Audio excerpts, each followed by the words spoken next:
تم يوم أمس وتنفيذا للتعليمات الملكية السامية صرف الدفعة الثانية المتمثلة في 2500 درهم من المساعدات المالية للأسر المتضررة جراء زلزال الحوز. وسيتم وضع الدفعة الأولى من مبلغ 20,000 درهم من الدعم الخاص بإعادة بناء المنازل التي انهارت بشكل كلي أو جزئي يوم الثلاثاء المقبل، رهن إشارة المتضررين لمواكبة تقدم أشغال البناء. وبهذه المناسبة نوه السيد رئيس الحكومة بالمجهودات التي تقوم بها مختلف القطاعات الحكومية المعنية في إطار عملية إعادة إعمار الأقاليم المتضررة من الزلزال، مؤكدا أن الحكومة تحلت بالجدية والفعالية اللازمتين من أجل تنزيل مختلف محاور برنامج إعادة البناء والتأهيل العام للمناطق المتضررة من زلزال الحوز تنفيذا للتعليمات الملكية السامية. وبنفس الجدية والحس الوطني العالي تعاملت الحكومة مع الورش الملكي للحماية الاجتماعية، إذ أولت له منذ تنصيبها أهمية بالغة، وعكفت على تنزيله وفق الأجندة الملكية، بحيث نجحت مع نهاية سنة 2022 في تعميم التغطية الصحية وتنفيذا للتعليمات الملكية السامية. أضاف السيد رئيس الحكومة أن هذه السنة ستتوج بانطلاق الدعم الاجتماعي المباشر الذي سيمكن من وضع شبكة للأمان الاجتماعي لفائدة الفئات المستهدفة، على اعتبار أن الحد الأدنى للدعم لكل أسرة كيفما كانت تركيبتها سيبلغ 500 درهم شهريا، وهو الورش الذي تريد بلادنا أن يكون آلية مؤسساتية مبتكرة لدعم القدرة الشرائية للأسر وتعزيز نسبة التمدرس والرعاية الاجتماعية للأسر والأشخاص في وضعية إعاقة والمسنين، مشيرا إلى أن هذا البرنامج يعتمد على استهداف ناجع وفعال للأسر في وضعية هشاشة المؤهلة للدعم بفضل السجل الاجتماعي الموحد. بعد ذلك توقف السيد رئيس الحكومة عند الدعم المخصص للسكن الذي يعد خطوة هامة لتعزيز ركائز الدولة الاجتماعية تفعيلا للإرادة الملكية السامية، وذلك من أجل تعزيز قدرات المواطنين على الولوج للسكن المناسب، اعتبارا للأهمية البالغة التي يحتلها توفير السكن في حفظ كرامة المواطنين. وفي هذا الإطار أكد السيد رئيس الحكومة أن الدولة حرصت على تجديد المقاربة المتعلقة بالمساعدة على تملك السكن من خلال تقديم مساعدة مالية مباشرة لأول مرة للمشتري، حيث تسعى الحكومة من خلال هذا البرنامج الذي يمتد على 5 سنوات ما بين 2024 و2028 إلى تيسير ولوج الطبقات الاجتماعية ذات الدخل المنخفض والطبقة المتوسطة إلى السكن وتقليص العجز السكني. وتسعى الحكومة من خلال هذا البرنامج الطموح إلى تعزيز الدينامية الاقتصادية وإعطاء دفعة قوية لقطاع السكن. وفي الختام دعا السيد رئيس الحكومة مختلف القطاعات الحكومية إلى مضاعفة الجهود المبذولة من أجل تفعيل هذه البرامج النوعية والطموحة للدعم والتواصل المؤسساتي والميداني مع عموم المواطنين قصد التعريف بها. بعد ذلك تداول مجلس الحكومة وصادق على مشروع المرسوم رقم 58/23 يتعلق بنظام الدعم الاجتماعي المباشر، قدمه السيد مصطفى بيتاس الوزير المنتدب لدى رئيس الحكومة المكلف بالعلاقات مع البرلمان الناطق الرسمي باسم الحكومة، أخذا بعين الاعتبار الملاحظات المثارة. ويندرج هذا المشروع في إطار ما تشهده بلادنا من تطور مستمر بفضل المشاريع والإصلاحات الكبرى التي ترسخ نموذجها الاجتماعي والتنموي، والذي تم تعزيزه بورش الحماية الاجتماعية الذي أطلقه صاحب الجلالة الملك محمد السادس حفظه الله. وبعد التنزيل الفعلي للشق الأول من ورش الحماية الاجتماعية المتعلق بتعميم التأمين الإجباري الأساسي عن المرض وتفعيلا للتوجيهات الملكية السامية التي تضمنها الخطاب الملكي بمناسبة افتتاح الدورة الأولى من السنة التشريعية الثالثة من الولاية التشريعية 11 والتي أكد من خلالها جلالته على ضرورة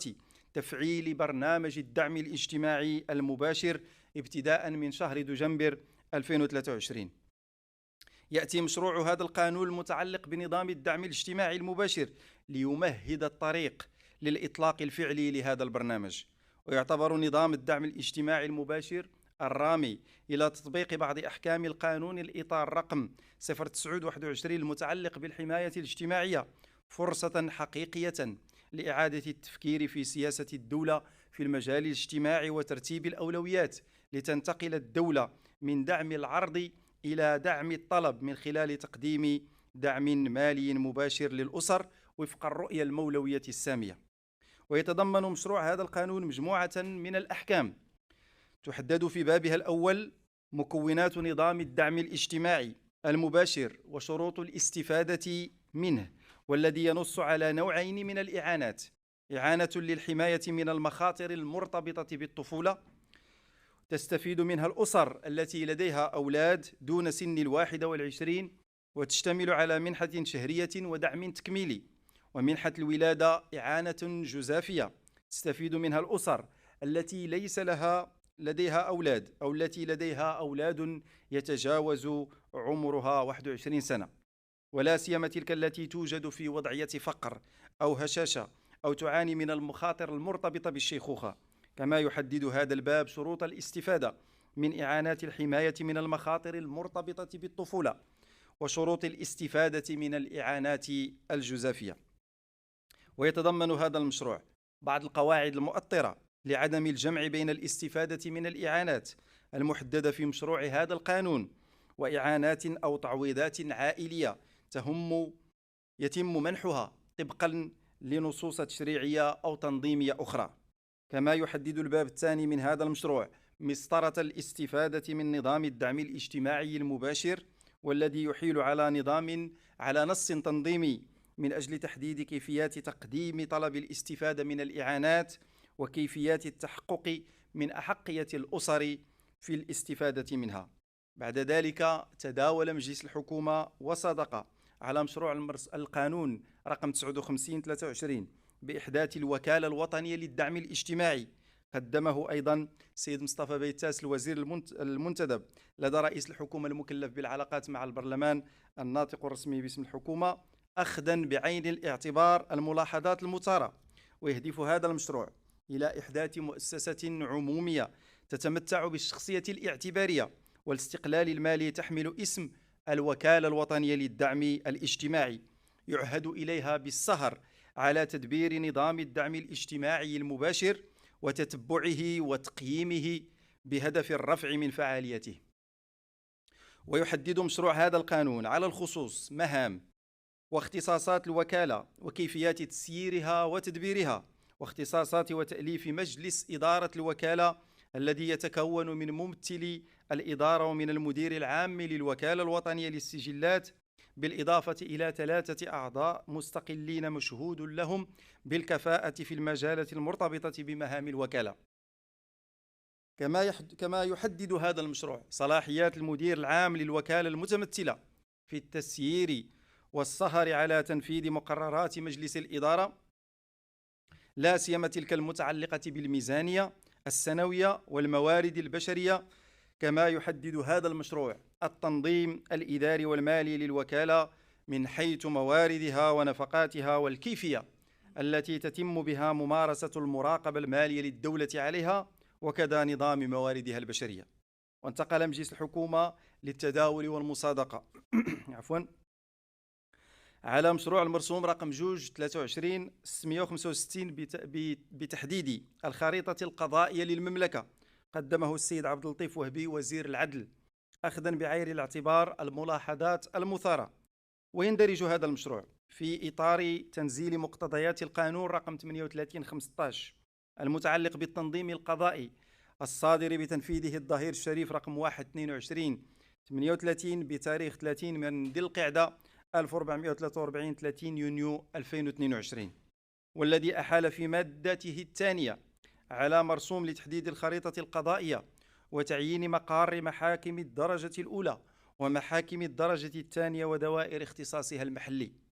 ويهدف هذا المشروع إلى تحيين الخريطة القضائية للمملكة وعقلنتها، والتي تشمل وفق هذا المشروع محاكم الدرجة الأولى وعددها 108 محكمة، وتضم 88 محكمة ابتدائية و10 محاكم ابتدائية تجارية و10 محاكم ابتدائية إدارية، محاكم من الدرجة الثانية وعددها 31 محكمة، وتضم 23 محكمة استئناف وأربعة محاكم استئناف تجارية وأربع محاكم استئناف إدارية، والأقسام المتخصصة في الجرائم المالية بمحاكم الاستئناف وعددها 4، والمراكز القضائية التابعة للمحاكم الابتدائية وعددها 83، إلى إحداث المحاكم المتخصصة في القضاء التجاري والإداري بمعظم جهات المملكة، ومراعاة لحجم القضايا والخدمات الإدارية والمعطيات الاقتصادية والاجتماعية والديمغرافية والجغرافية. فقد تقرر إحداث محاكم متخصصة تجارية وإدارية في أغلب جهات المملكة،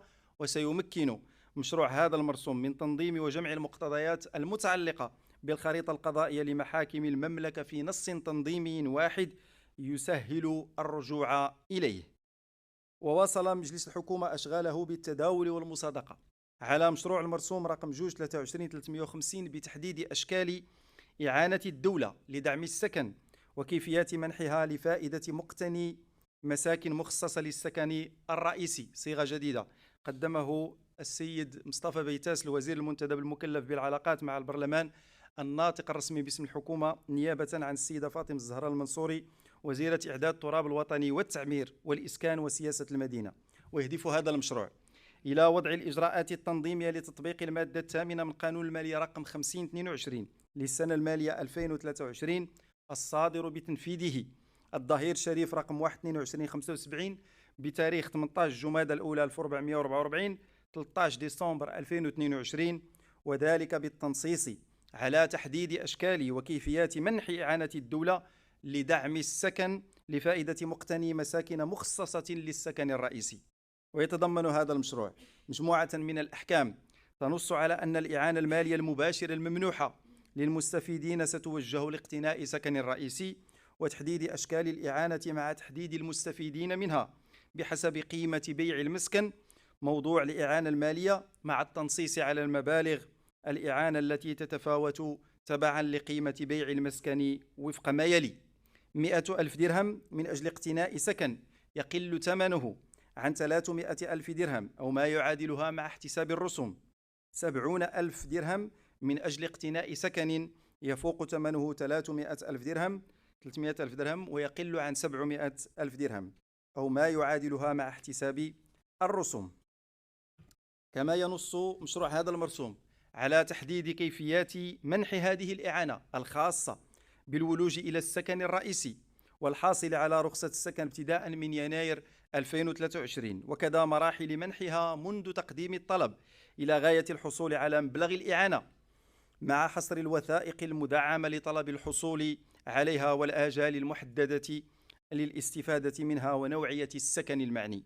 بالإضافة إلى تحديد كيفيات منحها عبر إحداث منصة رقمية من أجل التدبير والمصادقة على ملفات طلب الحصول على الإعانة، مع تحديد آليات ومراحل منحها، ولضمان حكامة تدبير عملية منح الإعانة المالية. تم التنصيص بموجب هذا المشروع على إحداث لجنة على المستوى المركزي لتدبير ومراقبة هذه الإعانة المباشرة، وقد حدد تاريخ 1 يناير 2024 من أجل دخوله حيز التنفيذ.